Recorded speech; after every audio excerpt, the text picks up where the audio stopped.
Hi folks, this is Sean Hyman from Chart of the Day, and I just want to talk to you about don't try to catch a falling knife. Reference to it is the pound dollar, and we're looking on the hourly chart.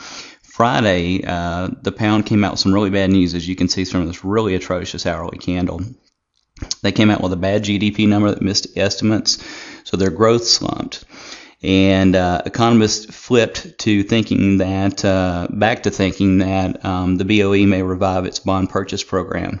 That would be really bad for the pound because it would really water down the pound as more and more pounds rather are floating around out there. And so the more you flood the market with anything, the less value it has. And this is why the market made this really atrocious adjustment very quickly.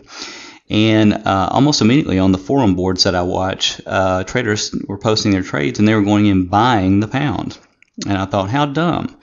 Because, can't they just pop a trend line on here and see how horribly it broke this trend line? Do you think it's just going to go back and resume an uptrend after that devastating blow that knocked out so many stops, that reversed the trend on people, and that is coupled with bad data to back it up?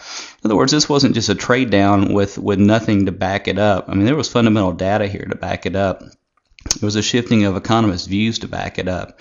But on top of that, if you're just looking at a purely technical standpoint, you had this uptrend going, moves up, consolidates, moves up, consolidates. It pulls back within the uptrend but doesn't break the uptrend line, moves up, consolidates. Wham! I mean, first hourly candle after the 4:30 EST announcement on Friday, and we're down here. And like I said, on the forum boards, they start buying it up. And it goes down, down, down, down. And normally when you have a move this severe anyway, you're not normally going to have it start turning around and going up anyway unless the pullback was within an uptrend. Well, this one's in the context of a new downtrend now.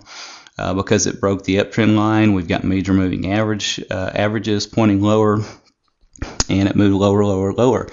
So, it finished off Friday low, and then here's where it marks Sunday's opening, and it continues, lower even still. So, my point is, don't try to catch a falling knife. Don't try to fight the order flow. Don't try to fight the momentum. Old Wall Street traders would say, don't try to fight the tape. There's many different ways of saying it, but if the momentum is down, if the trend is down, if the moving averages are down, guess which way you should be trading? You should be trading down. In other words, shorting, not buying. And the Forex graveyard is just littered with people who are bottom pickers and top pickers. And what are they trying to do here? When this gets slammed here, they're thinking, well, it's got to turn around and come back up. And no, it doesn't. Especially with the missed GDP number. I mean, there's literally something economic that backs up this view here. This is not just some little temporary fluke in the market. And so technically, there's reason as well. You've got moving average crossovers. You've got them clearly heading downward. You got the uptrend line broken, and so forth. And man, did it close below the uptrend line in a major way. I mean, any way anybody could have argued how this trend line is supposed to be drawn, it would have broken anybody's and everybody's. Which also leads me to a point, some people get so finicky about how they draw their trend line, and they're so wondering if they have drawn it correctly. And my answer to that is always, when a trend line breaks, it'll break your trend line just about any way you could have drawn this thing. Every trend break is not this severe, of course, but they're all very notable. And so when the trend breaks, note that, and do not